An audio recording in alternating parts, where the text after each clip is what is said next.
Hi, listeners. Before we dive into today's episode, I wanted to let you know that this episode is sponsored by The Draw Shop, and we've got something exciting for you. Let me ask you something. Have you ever been asked what you do? We all get asked this, right? Have you then answered and then got the response of totally glazed over eyes or just the look of someone politely smiling, but definitely not caring? It sucks. I know. I've totally been there on both sides, actually.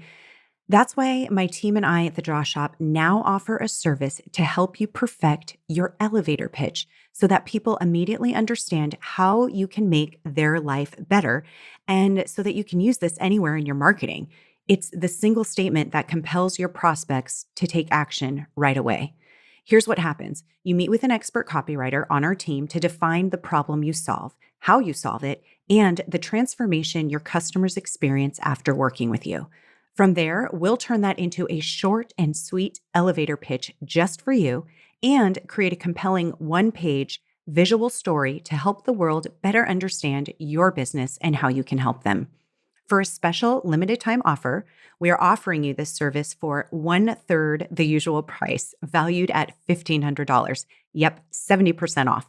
Again, this will only be available for a limited time, and we've already seen incredible results with our clients changing this one single statement.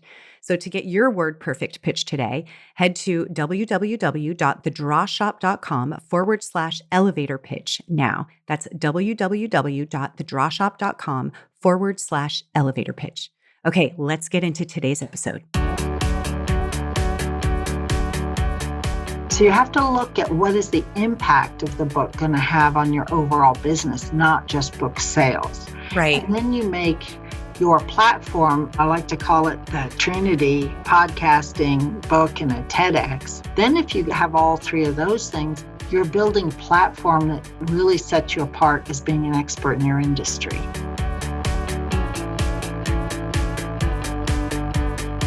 Well, hello, and welcome to another episode of Backstage Business. I don't know how many of you know this if you're a longtime listener, and even before this was Backstage Business and used to be called Get Genius. I talked a lot about my career in ghostwriting. I did a lot of ghostwriting and I reference it a lot. And one thing that I will get asked a lot about is publishing. And I don't have all of the answers on that yet. I have had some really great guests in the past who have talked about that.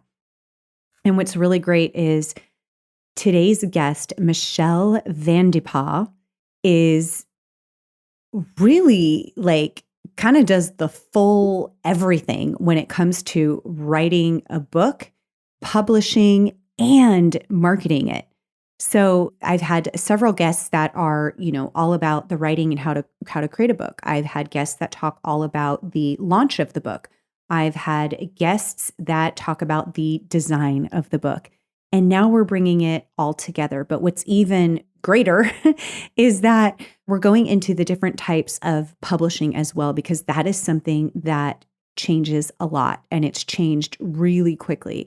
I feel like a year goes by and there's different answers on what type of publishing you should do when it comes to books.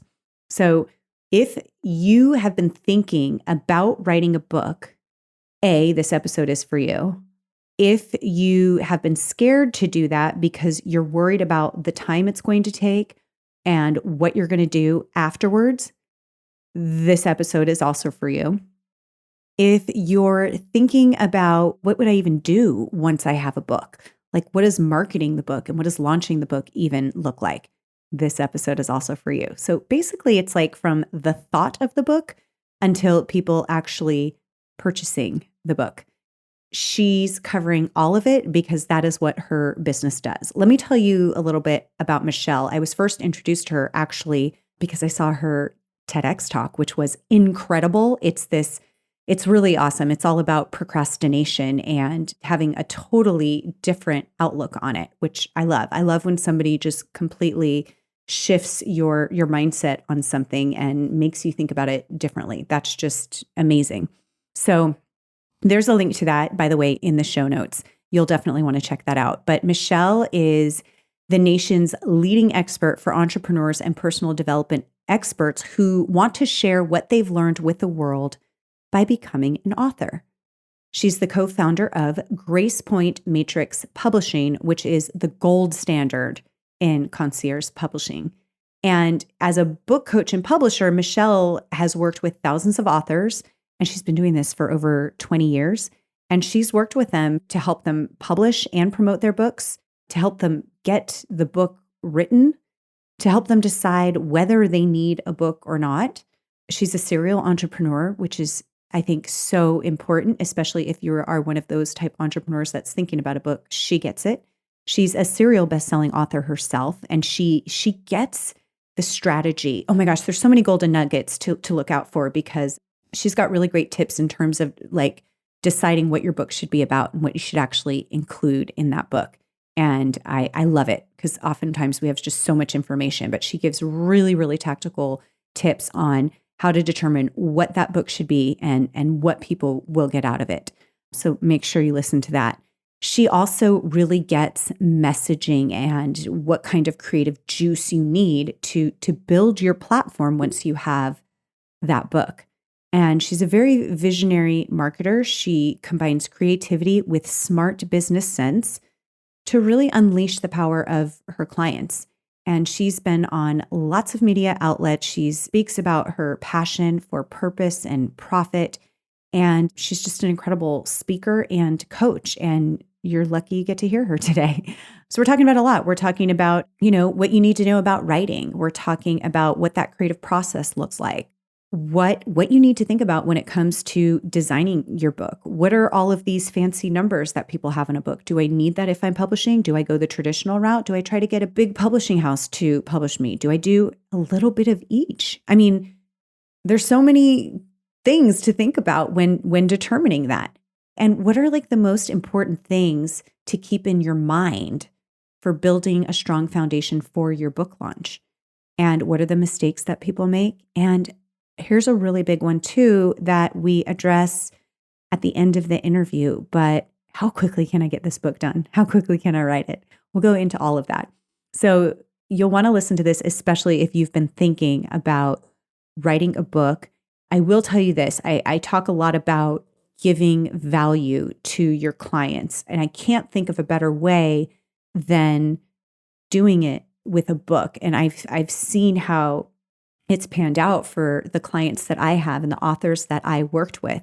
And it's pretty amazing how that one book can lead into so many more relationships and so much more business. Because another thing to listen out for is it's not just about how many books you sell. There's other ways to use this book to your advantage. So listen up. Hopefully we get all of your burning questions answered when it comes to writing a book. Enjoy. Hey, Michelle, I'm so excited that you're here with me today. So thank you so much and welcome. Thank you, Summer. It's great to be here. We're going to get into some really good stuff. I kind of have this feeling of relief that you are on this show, because I don't know if you know this, but I used to be a ghostwriter years ago. And I worked with lots of authors. And because of that, I have this residual effect of people reaching out to me all the time saying, I have a book idea. I want to write a book. I want to do this. I want to do that. And I'm like, well, I don't do that anymore. I can help with the writing aspect, but then they get into the questions about publishing and what do I do after I have the book and all the things that come with it. So I'm really grateful that you're here today, because you can help us uncover and reveal all of the answers that I really don't have, especially now because things change so much. So thank you for that. But before we dive into all of that, can you share with us a little bit of your background, your story, and how you got into becoming this incredible coach and working with entrepreneurs and doing what you do? Yeah, so thank you. I've been an entrepreneur my whole life, so I understand the entrepreneurial journey. I understand the ups and downs of it. And I've had several businesses before I was 40, bought and sold a few businesses. And then, so I don't tell this part of the story very much, but I adopted a little girl and decided I wanted to work from home more. And so I became a consultant to entrepreneurs. And this is over 20 years ago now. And started doing coaching and entrepreneurial coaching. And so back then it was called consulting, right? There wasn't really a coaching world yet.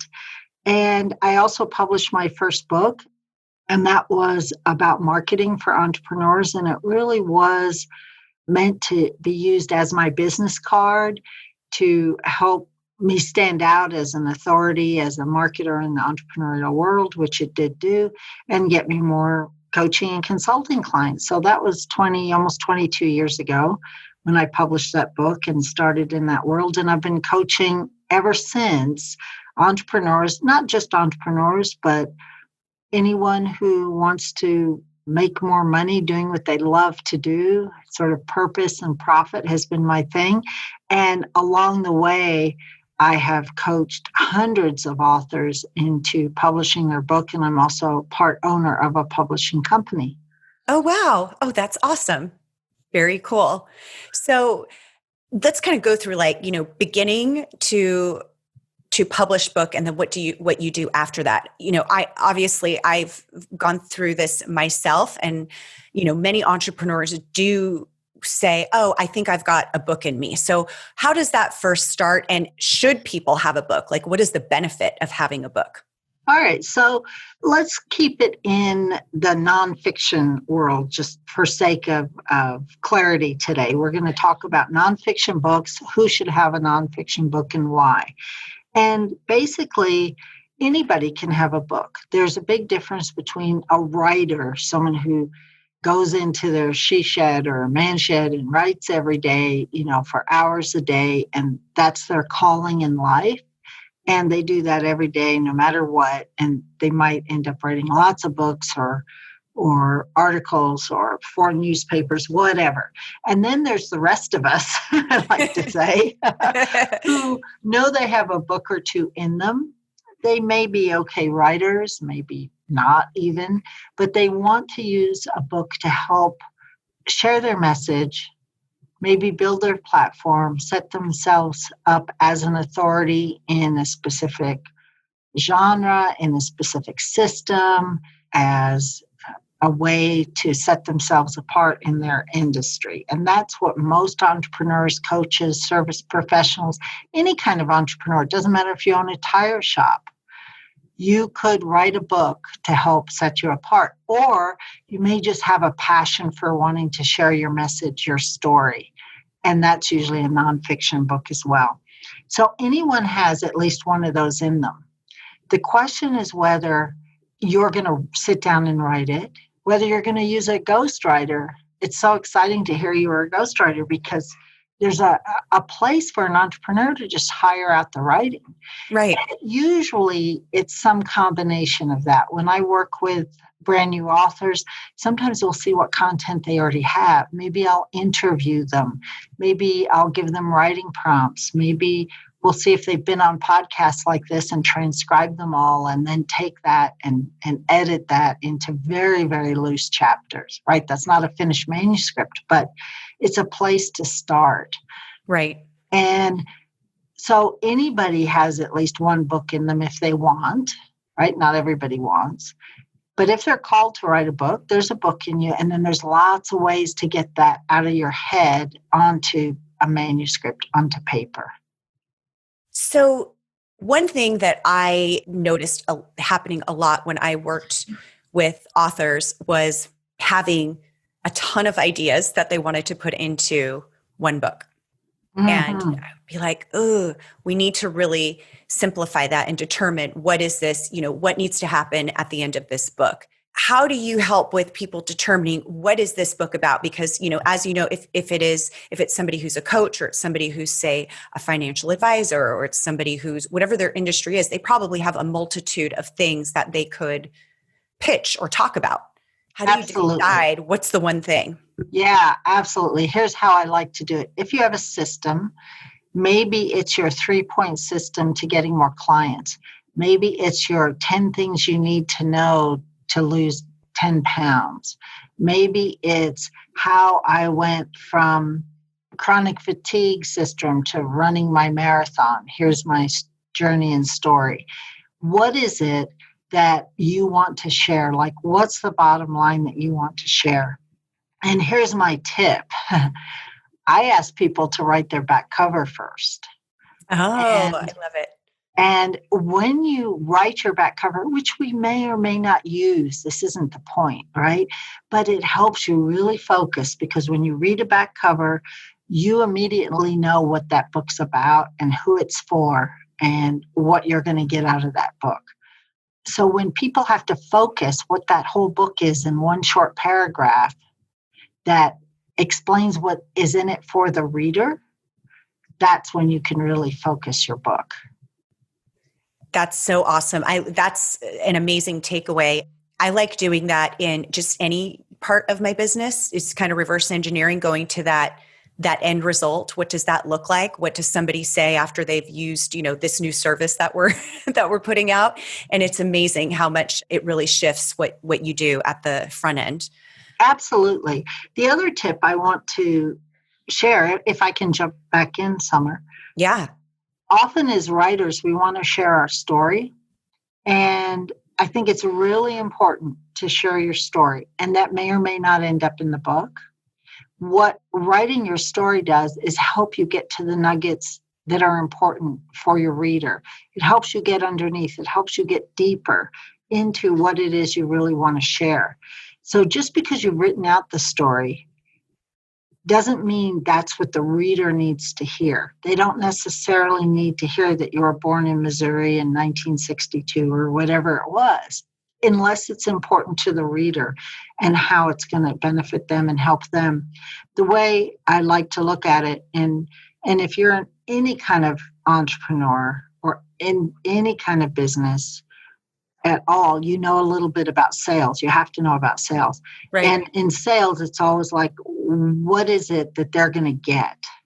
And so a book is the same thing. What is it your reader's going to get? Why do you want them to read it? How is it going to help them? And so write your story, write everything out. But then when it comes time to edit, be really open to changing the order of things, to making it not chronological, to stripping out whole pages, if you will, and don't take it personally, because then it becomes, how can the reader benefit and less about you? Oh my gosh, I'm so excited that you're saying this, because I've had this conversation with people that are saying, people that do want to tell their life story, or they're like, I want to turn this into a TV show, or they're talking about all these things. And I've often said that. They're like, but there's so much stuff, nobody would believe me. And I'm like, but that's because you don't have to include all of that. It's really, like you are just saying, it's really about the whole reason you're telling the story is for the impact it's going to have. And sometimes that means that you don't talk about this part, and this is the part, this other part is the part that really shines, or it's, 3 different stories instead of the 50 different stories that you want to tell. Yeah. And we're really getting into a sales conversation here, right? So, if I'm going to go buy a car, and I'm not dumb by any means, but I do not know a lot about cars. It drives me crazy when they're trying to sell me on all this stuff that I don't really care about, or I don't know about, and I don't want to know about. Number one for me, is a car going to get me from A to B? And is it going to be safe? And is it likely to break down on me? That's what I want to know. So I don't really need to know about all these other things I haven't asked about. So when you're writing a book, what is it that your client or your prospective reader might ask you about? That's what you need to answer. I also think it's, like you said, if you put yourself in their shoes, what would you want to get out of this? And that's why I love that back cover, because people are going to look at that and say, well, what am I going to walk away with? What am I going to, what's the big takeaway here? And to actually, learn, oh, here's how I can go from here and have this amazing transformational result to here, A to B. Oh my gosh, I definitely want to read this. And like you said, you only need to know a certain amount of things in order to take that journey, not everything. Because sometimes, and I don't, not to put anybody down, because everybody's story is completely significant and important.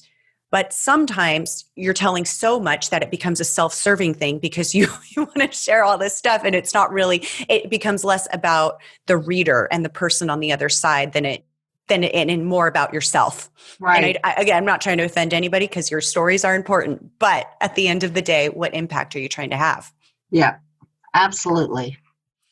Those two things right there, I think, are just so incredibly important in thinking, to shift your thinking if you are thinking about writing a book. Let's kind of jump into, I know we can go way deeper into the creative process of having that book, but I think that is probably the most important takeaway. What about after you have this book? That's the big question. And I think that's important to think about too, about the plan of what are you going to do with this book? What does publishing look like, to really then determine, should I be writing this book? Am I up for this whole journey? Yeah. Okay, so first I just want to answer something you said, should I be writing this book? I want to make it really clear that if you have any sort of desire to write a book, write a book. Write a book for you. Write a book because it's on your bucket list. Write a book because it's something you've always wanted to do. Write a book because you will be proud to have said you've written a book. And then let's set that aside. Okay. Then, if you have expectations about what's going to happen with that book, then that's what we need to talk about. The publishing, the marketing. Let's pretend you own a tire store and you want to write a book on how to buy the best snow tires, right? I don't know. I'm making it up. I don't know anything about tires or cars. I don't know why I'm using that analogy today. But let's say there's 10 things you need to know before you go buy your new tires. Right? That might be a cool book that you give away to potential clients and sell out of your store. What is it that you expect that book to do for you? Or if you're a weight loss coach or a financial advisor, what are you hoping this book is going to do for you? If somebody's in the industry, and let's just do some math for a minute, let's pretend they're going to sell a $10 book. It might be more. It might be less. Let's just use $10 because that's an easy number. And you go through a publishing process, self-publishing process. Maybe you're going to make $5 per book. If you go through a traditional publisher, maybe you're going to make $1 per book. How many books do you have to sell to actually make a six-figure income? That's a lot of books, right? Yep. And for most people, they sell 200 or 500 or 5,000 books. Selling 5,000 books these days is a great amount of books. That's a lot of books. But let's put this in perspective. If you sell 200 books and you get 3 high-end clients that are spending $5,000 or $10,000 with you, you've more than made your money back. You've got new clients. It's been not only a personal endeavor, but a financially worthwhile endeavor. If you have a book, and I have one of my clients has a book and we just send them to a website for a free download. She hasn't sold that many books, maybe 1,000 books, but she's gotten 10,000 downloads because everybody loves the download. And so they share it with their friends and they tell people, hey, go get this download. And then she's gotten lots of business out of that and built her email list incredibly. So you have to look at what is the impact of the book going to have on your overall business, not just book sales. Right. And then you make your platform, I like to call it the Trinity: podcasting, book, and a TEDx, right? Yeah. What everybody wants, or a signature talk. Then if you have all three of those things, a signature talk, whether it's your podcast or you're on someone else's podcast, and a book, you're building a platform that really sets you apart as being an expert in your industry. And then you can charge more. You can go get speaking gigs. I mean, you can just use that to market yourself and your business in a totally different way. It's interesting as I'm thinking about all of the people that I've followed and have become a customer and a long-term customer. I think of the lifetime value of just me to those different companies. And it all started with the book that got me hooked into reading about, a certain, whether it's an influencer, whether it's a marketer, whether it's a business book. It started with the book, and that led me into thinking, oh gosh, especially if it really spoke to me and actually made a difference, I was then like, well, what else does this person do? Oh, they have a course, or oh, they have consulting, or, there's all these different things that I've then signed up for. And I'm like, that, less than $20 book that I spent money on, it might have been a journey, but I've now become quite valuable in terms of, lifetime value for that company. That was awesome, and it's like when you think of the impact that your book could have in bringing those type people in. And really, it's like the type of people you really want to work with, because now they know more about you and they value what you do. It's like your ideal customer. So last year I was looking at hiring a PR firm for one of my authors, and I met her through somebody. We got on a call, and I'm like, I don't know, PR firms are 10K and up, right? Expensive. It's not always like the first person you talk to, maybe. But then she sent me a book totally unexpectedly in the mail. She had asked for my address. She said, I'm going to send you something. And I got her book. I didn't even know she'd written it. And it took me through all the reasons to hire a PR agency, what you can expect, the questions to ask, the good and bad of PR, all of it. And by the time I read the book, I hired her. And so you never know how you can use the book. And she just gave away her copies to prospective clients. And my guess is it works a lot of the time for her. Yep, absolutely. Did you know that I'm currently building a digital course that's going to go deep into building your ultimate sales funnel? Even if you have no clue what a sales funnel is and how it works, I've been working hard at it to bring you the absolute best value. But I couldn't do it without the help of my coach and friend, Amy Porterfield. In fact, I'm so in love with her process that I actually became a partner of her Digital Course Academy and a sponsor of her Online Marketing Made Easy podcast. Take it from me, building a digital course is no cakewalk. In fact, it took me years to even get started because of all the things I didn't know. Like most things in life, I have certainly learned that if it's worth doing right. So if you have ever considered creating a digital course for your business, boy, do I have a sweet treat for you. My go-to digital course creation coach, Amy Porterfield, just released her new free 19-page ultimate course creation starter kit. And you can check it out now at thedrawshop.com/Amy. It was an absolute goldmine for me, and I want to make sure you get a chance to download it for free. I'll only have it up there for the next week, so make sure you get yours. Here's what you're going to learn in it: how to figure out your winning course idea and nail the perfect topic that sparks interest and engagement from your community, what to name your course based on the 6 different types of course names, because you can't let something like getting stuck on a name hold you back. And these examples will make sure you're past that potential roadblock and off to the races.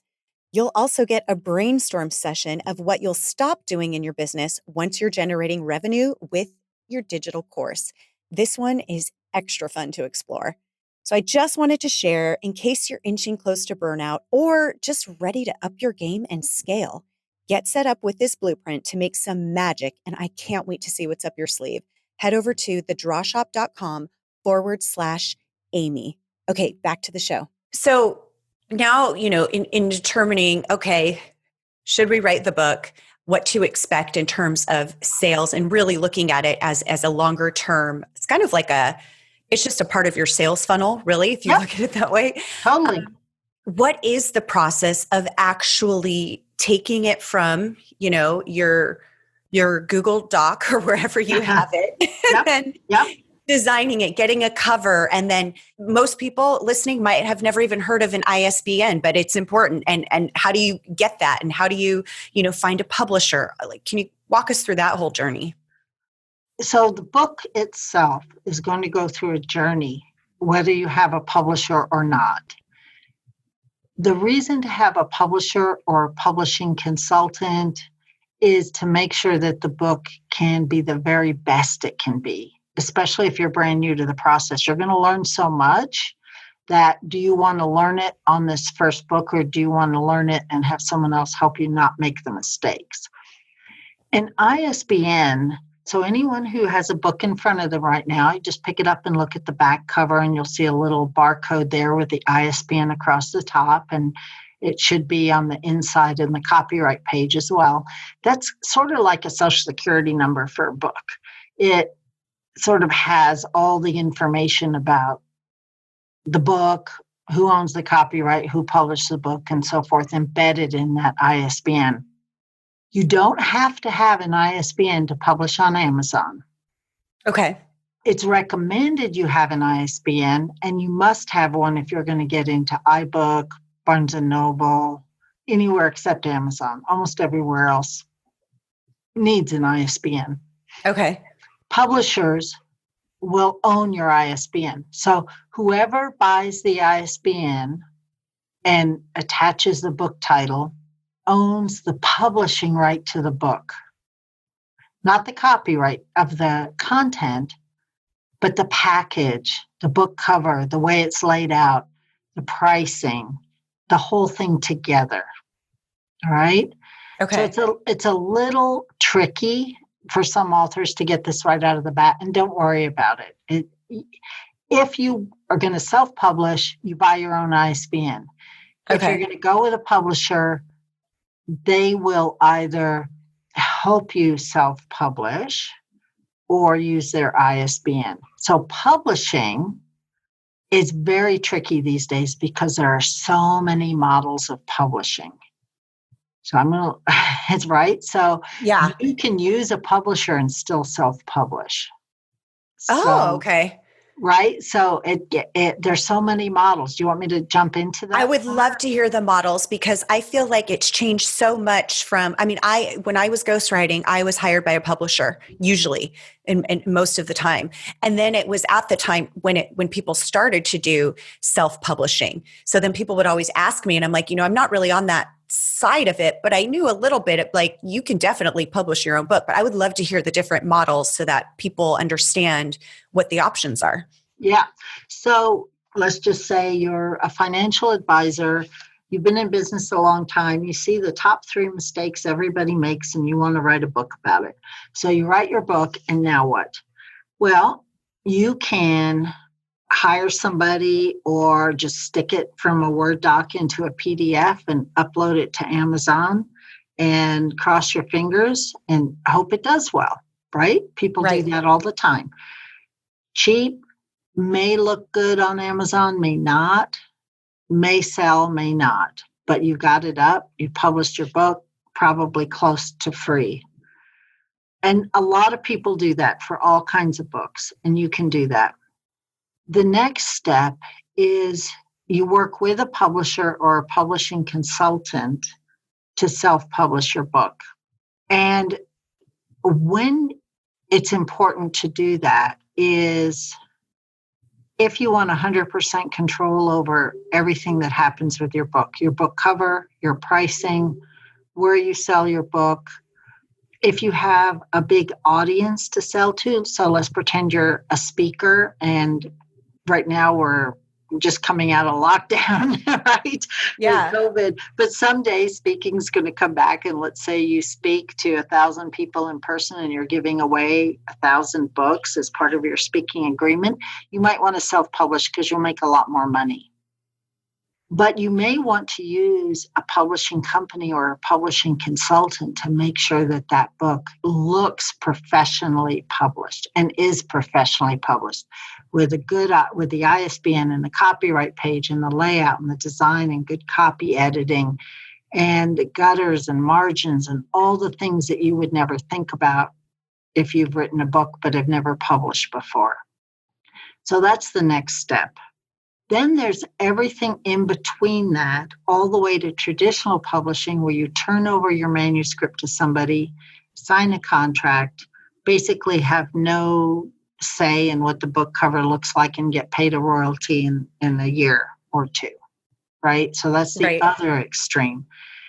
And most publishing models these days are somewhere in between. You might pay a publisher to help publish the book. Then you may split royalties or have some sort of royalty split. You may pay a publisher, but keep your ISBN. And so technically it's a self-published book. All of those models work. And I always recommend that the author talk these through with somebody, we have consultants on our staff, and we talk with every author to find out the right model for them. If you are in business and you want a publisher behind you to help market your book and get it out there, you might pay a publisher to publish your book, market your book, get it out everywhere it can go, take a royalty split, but also have the ability to buy books wholesale so you can also give them away to clients. Right, right. Oh my gosh, this is so great. So the big thing is knowing that you have people that can help you, because my brain's kind of going, oh my gosh. Right? It's a lot. It's a lot to digest. Yeah.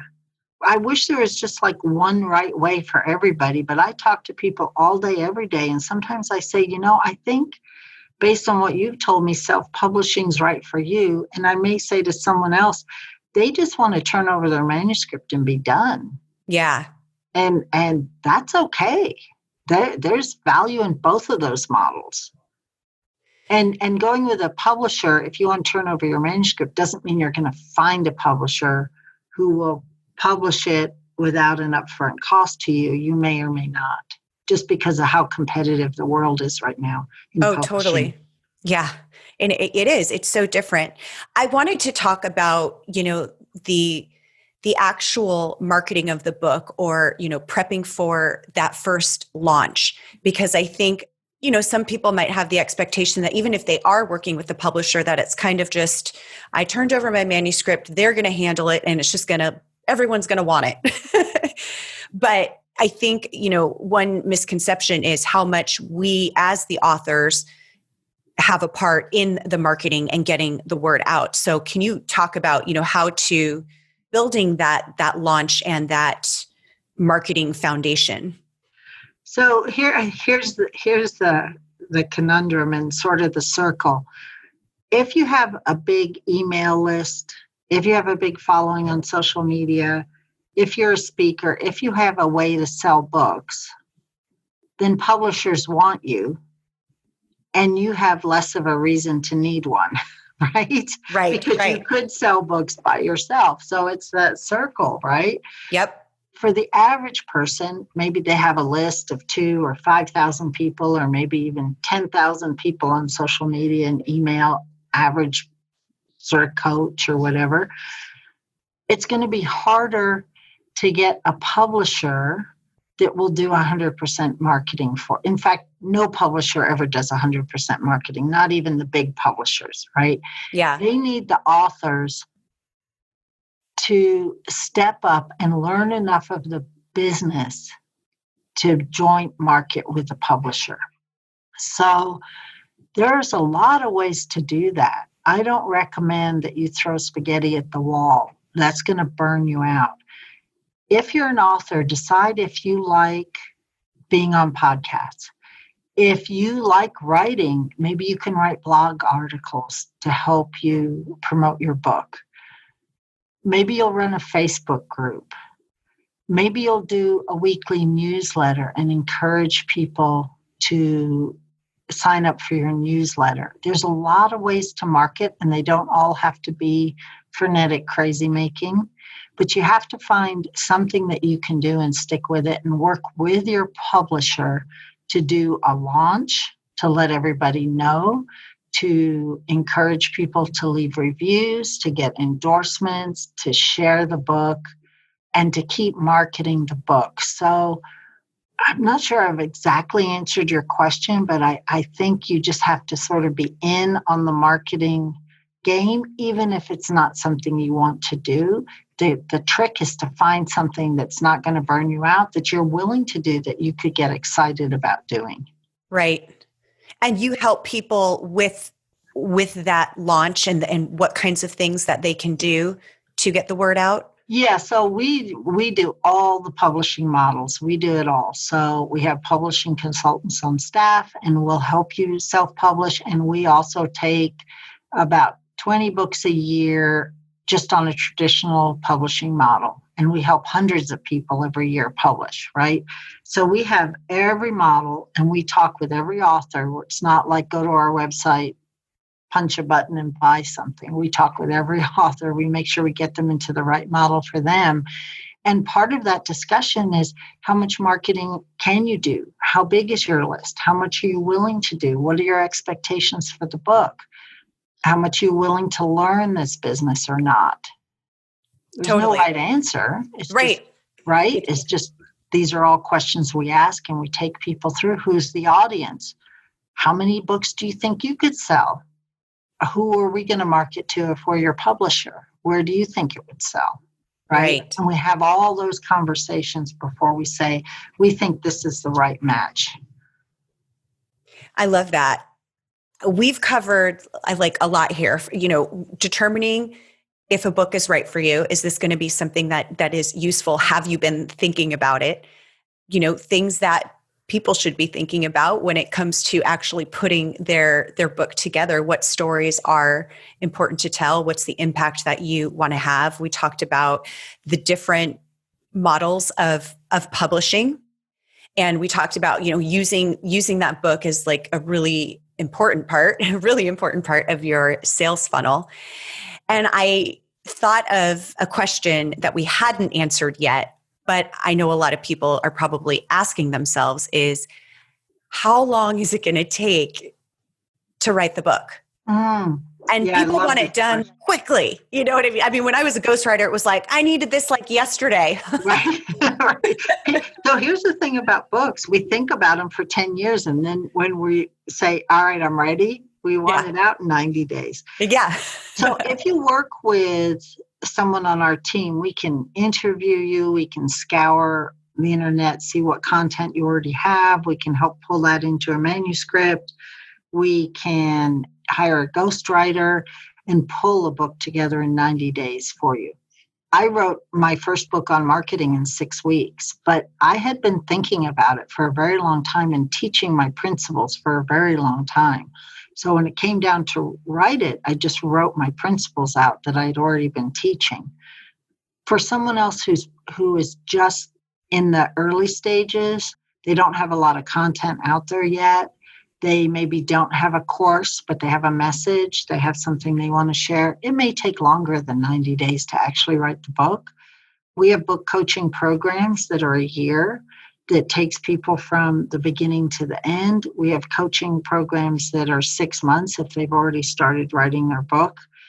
For entrepreneurs who have a lot going on and they like to get stuff done and they like to be agile and nimble, I say we can do something in 90 days, but we're going to be boom, boom, boom, right on it, right? Yeah. We need your entrepreneurial spirit to get this done. For other people who are writing more of a self-help book, it's probably going to take longer because there's more creative writing in that and less of a system. Right. So you are really from A to Z. You've got everything covered when it comes to writing a book, getting it out there, coming up with the idea, how it's going to serve you and your business. I mean, you're like the one-stop shop. We are. We're a full service publishing agency. We're a full service publisher and a traditional publisher. Like I said earlier, Library of Congress number and certain books go through that whole system. And I think it comes from, I'm a co-owner, I'm not the only owner, but, the owners have years and years and years in the publishing world and book writing world. And I think we have seen over the years that there's not one right answer for everybody. Right. Oh, this is so great. This is like, you just helped me so much in terms of getting caught up in what's happening now with publishing in terms of the different models. And also when I was ghostwriting, and even now when I think about it, I know of businesses that help you write the book and can help you design it and print it. Mm-hmm. But in terms of then taking it beyond that, people usually are just on their own. So, for me, if you're listening and you're like, I've always wanted to write a book, how fabulous is it to have, all of that same team, everybody working, having all of the resources through one company. I think that's just incredible. And I think a lot of times people don't do things because fear of the unknown, fear of not having I don't know what to do. And so often we don't take important steps in our business or for our careers or, whatever we're trying to accomplish because we don't know how to do it. It's as simple as that. I don't know who to go to. I'm overwhelmed with this or that. And to be able to have, this one source of, hey, we can help you through all of this, even determining whether you should be the one writing it, which by the way, I've said this before on some of my podcasts, but even if you hire a ghostwriter, you are the author. It is still your knowledge. It is all of your story. It's just somebody that's helping to put it to paper, but it doesn't discredit you. And people used to say to me, oh my gosh, a ghostwriter, well, how can that author take that credit when you're the one who did the writing? And I'm like, no, it's really not like that. It's their genius. I'm just helping them, compile it and put it into something that can really be impactful. But it's all of their genius that we're putting out there. So if you're thinking about that, don't be afraid. You said the key word, which is overwhelm. I think most people just go in overwhelm. And here's the thing. You can use us as a consultant and we'll just point you down the right path, or you can turn the whole project over to us. It's just time and money, right? How much time are you willing to invest, or how much money are you willing to invest? And then work with someone to make sure it's professional. You don't know what you don't know. None of us do. Right. So, if you don't know about ISBNs or copyright pages, you don't know the questions to ask because you don't know. Right? Exactly. So don't go and overwhelm, just work with someone. Yeah. This has been so helpful, so amazing. Michelle, where can people find more information, explore this opportunity? So GracePointPublishing.com. You can go sign up for a report about 10 things to think about before you publish. You can schedule a call with myself or one of my team members just to find out, what the next step might be. You can see other books we've published. They're not all up there, but there's quite a few up there, and that's the place to start. Awesome. And we'll make sure to have all of that in the show notes. And this has been amazing. I'm also going to link to your TED Talk, which was amazing. So Thank amazing. You guys have to watch it. It's so good. My whole team loved it. So check that out as well. And thank you so much for being on the show today and answering these really important questions about writing a book and publishing. Thank you, Summer. It's been great being with you. Hey guys, I just want to say thank you so much for listening to this podcast.